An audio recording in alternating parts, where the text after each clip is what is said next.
असं सांगतात डावोसहून त्यांनी जवळपास 30 लाख कोटींची गुंतवणूक आणली. गेल्या वेळेस 16 लाख कोटी होती, यावेळेस 30 लाख. त्यांनी आधी मागची 16 लाख कोटीचा हिशोब दिला पाहिजे.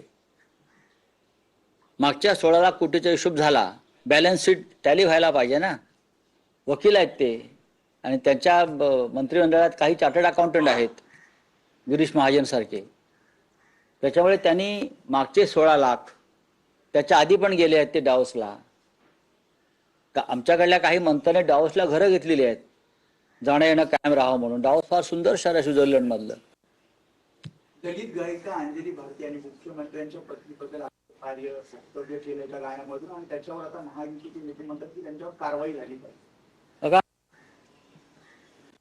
मुख्यमंत्र्यांच्या पत्नी त्या आहेत अमृताजी, तरीही एखाद्या महिलेविषयी अशा प्रकारचं मी काय त्यांचं वक्तव्य ऐकलं नाही, पण आक्षेपार्ह वक्तव्य त्यांनी केलं असेल तर त्याचं समर्थन करता येणार नाही. विशेषतः त्या स्वतः एक कलाकार आहेत, अमृता फडणवीस. त्या स्वतः संगीत क्षेत्रात त्यांचं नाव लौकिक आहे, आणि त्यांच्यावरती अशा प्रकारे मला कोणी काय म्हटलेलं माहित नाही, पण तसं असेल तर मी निषेध करतो. अखिल भारतीय किसान सभेच्या वतीनं आंदोलन सुरू आहे. हजारो आदिवासी आणि शेतकरी मुंबईच्या दिशेने वाटचाल करतायत. नाशिकवरून हजारो आदिवासी बांधव इथे निघाले आहेत. 8 दिवसापूर्वी पालघर जिल्ह्यातले हजारो आदिवासी बांधवांनी धडक मारली. चंद्रपूर, गडचिरोली येथे आदिवासींची आंदोलनं सुरू आहेत. जल, जमीन, जंगल याच्यावर आदिवासींचा अधिकार आहे, हक्क आहे, आणि महाराष्ट्रामध्ये त्याच्यावरती अतिक्रमण आणि आक्रमण होत आहे उद्योगपतींच्या माध्यमातून. आणि हे सगळे उद्योगपती भारतीय जनता पक्षाचे देणगीदार आहेत. हे लाल वादळ नसून, याला फक्त लाल वादळ म्हणू नका, हा महाराष्ट्रातील आदिवासींचा उठाव आहे.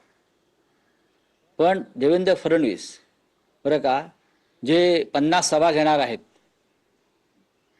जिल्हा परिषदेसाठी, 50 सभा घेणार आहेत, त्यांनी एकदा पालघरचे आदिवासी ज्यांनी आंदोलन सुरू केलेलं आहे, आणि हे नाशिकवरून निघालेले आदिवासी हजारोच्या संख्येनं, त्यांच्याशी चर्चा करावी आणि मग त्या 50 सभा घ्याव्यात.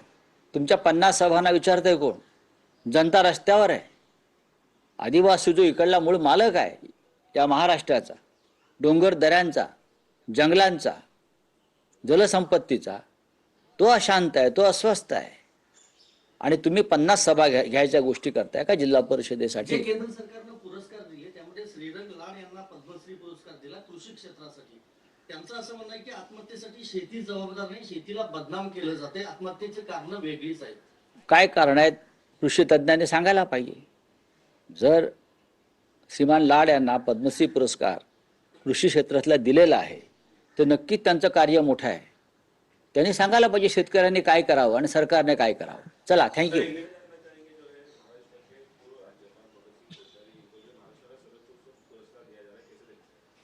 देखिए, मैंने कल भी उसके ऊपर बात किया है. कोश्यारी जी से हमारी कोई व्यक्तिगत दुश्मनी नहीं है. वो भारतीय जनता पार्टी के नेता है, उत्तराखंड के मुख्यमंत्री भी रहे हैं, राष्ट्रीय स्वयंसेवक संघ